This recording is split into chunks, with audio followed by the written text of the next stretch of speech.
So today I'm here to talk to you guys about the final part of The Impossible Knife of Memory by Laurie Halse Anderson. Obviously at this point there will be spoilers for the entire book, so if you haven't read the book yet or you haven't finished it yet, don't watch this video yet. This last part of the book was really interesting because it was kind of just interesting to see how everything really wrapped up. A lot of the things that I saw happening ended up happening, the big thing being that Haley's dad went to the quarry to try to commit suicide, which I definitely didn't have him super high on my list of people who are going to end up there, but he was definitely on the list. Obviously, you know, throughout the entire book he's been slightly unstable, so he obviously was always a contender, but for some reason I really thought it was going to be Haley for some reason. I don't know why. But, you know, leading up to that point with Haley's dad sort of going on this bender and then all of a sudden, you know, cleaning himself up for Veterans Day to make an appearance at the school. That whole situation was really interesting because I was just wondering the whole time, like, did he know at that point when he was going to the school with Haley whether or not he was going to, you know, go to the quarry and try all this stuff, or was it something that happened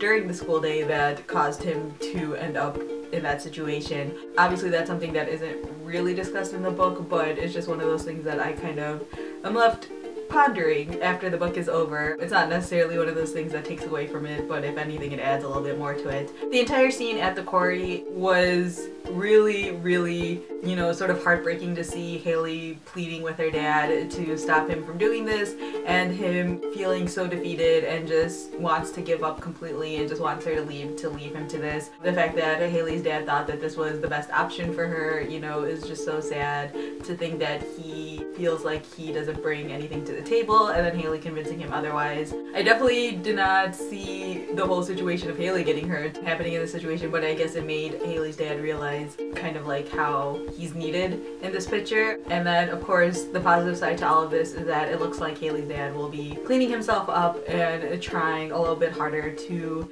fight the demons that he seems to be struggling with inside of him. You know, the book ends sort of open-endedly. Obviously there's a point to that because there's no way that any author would be able to guarantee that someone with mental health issues will never struggle with them again in the future, which I definitely think is important, especially with a book like this that's talking about something so serious as PTSD. You know, it's not something that just goes away, but it can be something that you can learn to conquer. And it's funny because at the end of this book I was sort of thinking about Fangirl by Rainbow Rowell, which was the last book we read in the Reblog Book Club, and how in that book Kat's dad has, you know, some sort of mental health issues as well while she's away at school, and in the end of this book you see Haley getting ready to go off to college while her dad is dealing with mental health issues. And so I just thought those parallels were kind of really interesting to happen with the two books chosen. I was also really happy to see that Haley and Finn were able to just sort of work out all their situations. The scene where Haley goes to the pool and learns how to swim is just really adorable in my eyes. I just thought that was the sweetest thing ever,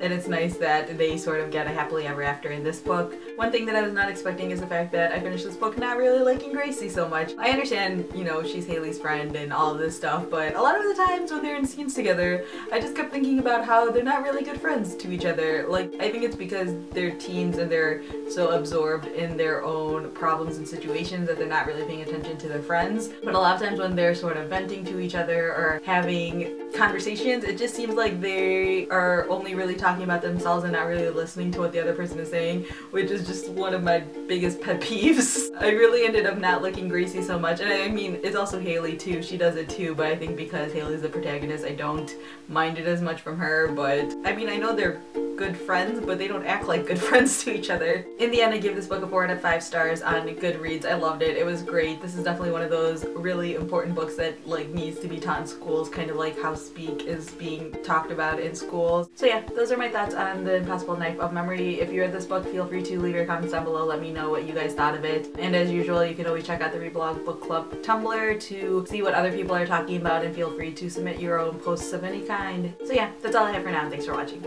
Which I think is a really interesting idea because I like that Laurie Halse Anderson is sort of showing how every character in this book is kind of messed up and no one's really perfect, and even though some problems are